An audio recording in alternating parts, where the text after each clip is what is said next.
গত 18 বছর যাবৎ বাংলাদেশের যে নির্বাচনগুলো হয়েছে সেই নির্বাচনগুলোতে মানুষের কোনো আস্থা ছিল না। দিনের ভোট রাতে হয়েছে, নির্বাচন হয়ই নাই। অনেক অনেক জায়গায় আমরা দেখতে পেয়েছিলাম কেন্দ্রতে কোনো মানুষ নাই, কুকুর ঘুমিয়েছে। এইভাবে মানুষ আস্তে আস্তে নির্বাচন বিমুখ হয়ে গিয়েছিল।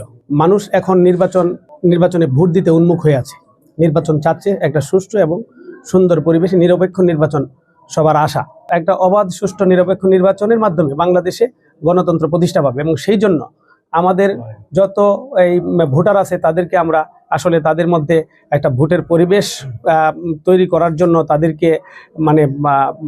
তাদেরকে প্রস্তুত করার জন্য, ভোট দেওয়ার জন্য যেটা তারা যেন কেন্দ্রে যায় সেজন্য আমরা কাজ করছি। আমাদের দলের প্রত্যেকটা নেতাকর্মী এই ব্যাপারে যথেষ্ট সচেতন। আপনি জানেন গত 17 বছর যাবৎ অক্লান্ত পরিশ্রম করে আমরা কাজ করে যাচ্ছি। গ্রামে গ্রামে আমরা আমাদের কর্মতৎপরতা চালিয়ে যাচ্ছি। আমি বিশ্বাস করি যদি আল্লাহ রহমতে যথাসময়ে নির্বাচন হবে, ইনশাল্লাহ বিশ্বাস করি নির্বাচন হলে এবং সাধারণ মানুষ যদি উৎসবমুখর পরিবেশে ভোট দেওয়ার সুযোগ পায়, বা এই অঞ্চলে ভোটের সংখ্যা হলো 4.5 লক্ষ, আমি বিশ্বাস করি কমপক্ষে 3 লক্ষ ভোট আমি পাবো ইনশাআল্লাহ।